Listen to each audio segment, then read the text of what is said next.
ఒక వ్యక్తిని ఆపి దోచుకోవడం లేదా ఒక ఇంట్లో దొంగలు పడి నగదు దోచుకోవడం పాత పద్ధతి. ఇప్పుడు కొత్తగా మనిషి అలా ఉండగానే అతనికి తెలియకుండానే అకౌంట్లో నుంచి సొమ్ము దోచేసుకుంటున్నారు సైబర్ నేరగాళ్లు. ఇప్పుడు సైబర్ నేరగాళ్ల ఉచ్చులో పడి కడప జిల్లా బద్వేల్ ప్రాంతానికి చెందిన దాదాపు 6 మంది సాఫ్ట్వేర్ ఉద్యోగులు తమ అకౌంట్లను ఖాళీ చేసుకున్నారు.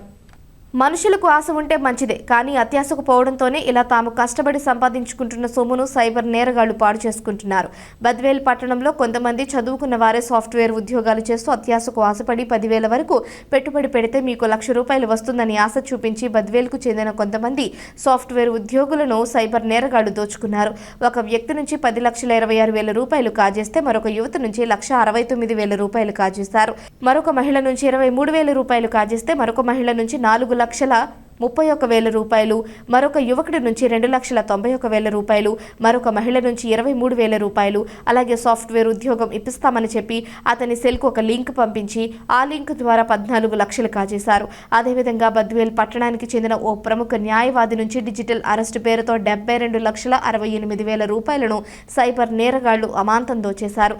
సైబర్ నేరగాళ్ల దోపిడీ ఎలా ఉంటుంది అంటే, సైబర్ నేరగాళ్లు ఫోన్లు చేసి లేక వాట్సాప్ లేక వీడియో కాల్స్ ద్వారా ఫోన్ చేసి వారి ఆధార్ కార్డు చూపించి మీ మీద ఎక్కువ సిమ్ కార్డులు తీసుకొని కొంతమంది నిందితులు ఢిల్లీ కేంద్రంగా చేసుకుని హ్యూమన్ ట్రాఫిక్, మనీ లాండరింగ్ మీద మీపై కేసు నమోదైనట్లు భయపెట్టిస్తారు.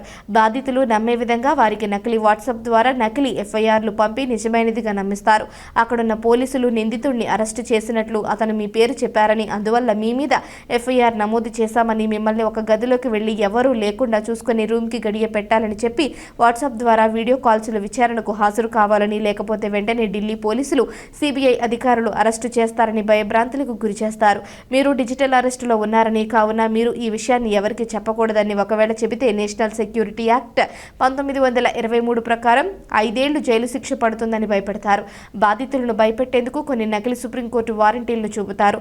ఢిల్లీ, ముంబై పోలీసులని నమ్మించే విధంగా యూనిఫామ్లో ఉండి 24 గంటలలోపు మిమ్మల్ని అరెస్టు చేసి విచారణ చేసే విధంగా ప్రభుత్వం ఆదేశాలు ఇచ్చిందని వారిని భయపెడుతూ బాధితులను సైబర్ నేరగాళ్లు దోచుకుంటున్నారు.